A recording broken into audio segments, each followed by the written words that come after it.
एक ज़माना था बिहार या उत्तर प्रदेश का नाम लिया जाता था इस मामले में, लेकिन महाराष्ट्र में भी ये सब धीरे धीरे देखने को मिल रहा है।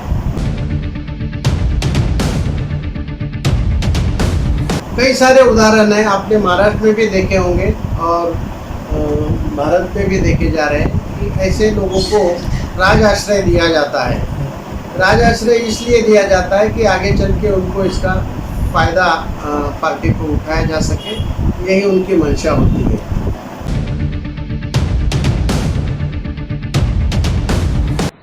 कांग्रेस के senior leader advocate Sattar Khan साहब ने महाराष्ट्र में हो रहे 2024 के अंत में विधानसभा चुनाव के बारे में जानकारी देते हुए कहा कि राजनीति में सर इसमें बहुत उथल पुथल चल रही है। आचार संहिता लग चुका है, सीटों का बंटवारा भी हो चुका है, लेकिन इसमें काफ़ी लोग नाखुश दिखाई दे रहे हैं सीटों के बंटवारा को लेकर। आप क्या कहना चाहेंगे? देखिए, हर पार्टी में काफ़ी इच्छुक उम्मीदवार होते हैं और पार्टी है कि सभी को टिकट दे नहीं सकती, उसकी एक मर्यादा होती है। महाराष्ट्र विधानसभा में कम से कम 288 उम्मीदवार को ही टिकट दे सकते हैं। तो अब हमारी कांग्रेस पार्टी है जिसकी 137 साल की परंपरा है, इसमें काफ़ी लोग इच्छुक होते हैं। अब वक्त पे समय पे मर्यादित लोगों को ही टिकट दिया जाता है। इसी तरह हर एक पार्टी में होता है, इच्छुक उम्मीदवार ज़्यादा होते हैं, लेकिन अब की बार हमारी महाविकास आघाड़ी है।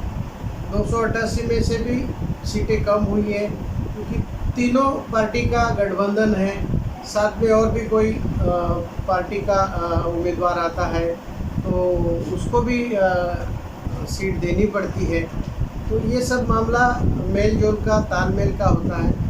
तालमेल अगर अच्छे से रहा तो फिर सत्ता में आसानी से आ सकते हैं। इसलिए अब की बार महाविकास आघाड़ी का ही महाराष्ट्र में झंडा फहराया जाएगा, ऐसा आपके चैनल के माध्यम से मैं कहना चाहूँगा। क्योंकि कांग्रेस पार्टी ने कई विकास काम किए हैं, 150 साल की परंपरा है, आप इतिहास गवाह है।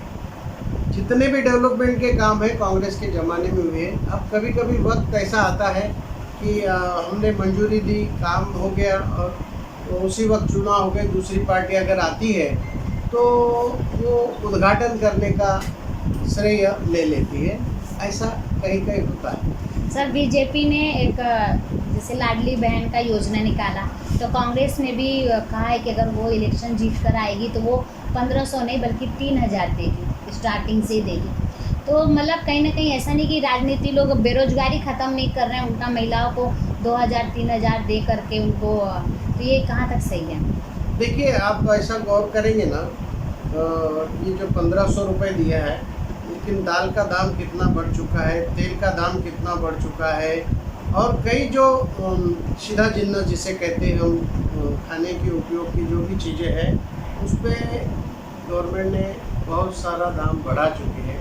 व्यापारियों का भला कैसे हो, क्योंकि सेंट्रल में जो सरकार है ये सिर्फ और सिर्फ व्यापारी वर्ग भी उस पर सत्ता जमाए बैठी है, जो चाहे लोगों से निचोड़ कर वसूलो, ऐसा फिलहाल चल रहा है। इतनी महंगाई बढ़ चुकी है, महंगाई की मार लगने के बाद मुझे नहीं लगता कि फिर से ये भाजपा की सरकार अभी यहाँ महाराष्ट्र में आ सकती है। सर, हाल में ही बाबा सिद्दीकी को सरेआम गोली मार दिया जा रहा है, तो मतलब राजनीति की स्तर तक जा चुकी है। और अभी जस्ट एक न्यूज़ आ रहा है कि सलमान खान को बहुत मतलब प्रोटेक्शन में कर दिया है, पुलिस बंदोबस्त बढ़ा दिया गया है। मतलब कहीं ना कहीं आरोपी को पकड़ने में इतना ध्यान नहीं लगा रही है सरकार, बल्कि उनको प्रोटेक्शन देने में लगा रही है। इस पर क्या कहना चाहिए? देखिए, ये गृह मंत्रालय से संबंधित सवाल आपने पूछा। पिछले 2.5 साल में तो काफ़ी ऐसी घटनाएं घटी है, कई सारी बच्चियां या महिलाओं पे जो रेप खुलेआम होते हुए दिखाई दे रहे हैं। एक ज़माना था बिहार या उत्तर प्रदेश का नाम लिया जाता था इस मामले में, लेकिन महाराष्ट्र में भी ये सब धीरे धीरे देखने को मिल रहा है। बहुत ही बुरी बात है। गृह मंत्रालय भले डकैती हो या कई मर्डर हो, खुलेआम सरेआम ऐसे जो माजी मंत्री है जिनका मर्डर होना ये बहुत ही शर्मनाक बात है। इस बारे में मैं कहूँगा कि गृह मंत्रालय पूरी तरह से फेल हो चुका है। प्रोटेक्शन देना और जो आरोपी है उनको न ढूंढ पाना, या अब टीवी और इसमें बताया जा रहा है कि उनको उस वक्त अरेस्ट कर लिया, ठीक है, लेकिन ये नौबत क्यों आ रही है, इसका हमें सुराग ढूंढना चाहिए।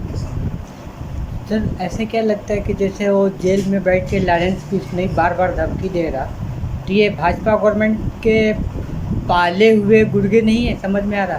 बिल्कुल बिल्कुल, कई सारे उदाहरण हैं, आपने महाराष्ट्र में भी देखे होंगे और भारत में भी देखे जा रहे हैं कि ऐसे लोगों को राज आश्रय दिया जाता है। राज आश्रय इसलिए दिया जाता है कि आगे चल के उनको इसका फ़ायदा पार्टी को उठाया जा सके, यही उनकी मंशा होती है। और जहाँ तक हमारा मानना है, ये सीटों के जो मतलब कब्जा करने की यहाँ पे कुछ कवायद नहीं चल रही है बांद्रा वाली सीट पे।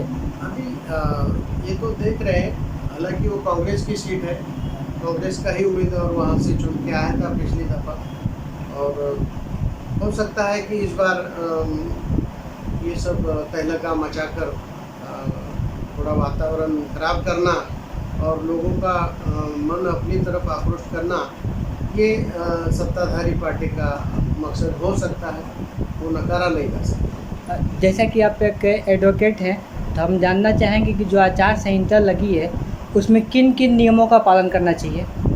देखिए, आचार संहिता में तो कोई भी पार्टी के बारे में या विरुद्ध में बोलने से हमें ऐतराज़ करना चाहिए, या कोई भी भाषणबाजी हो या खुलेआम ऐसा प्रदर्शन हो, ये सब नहीं कर सकते।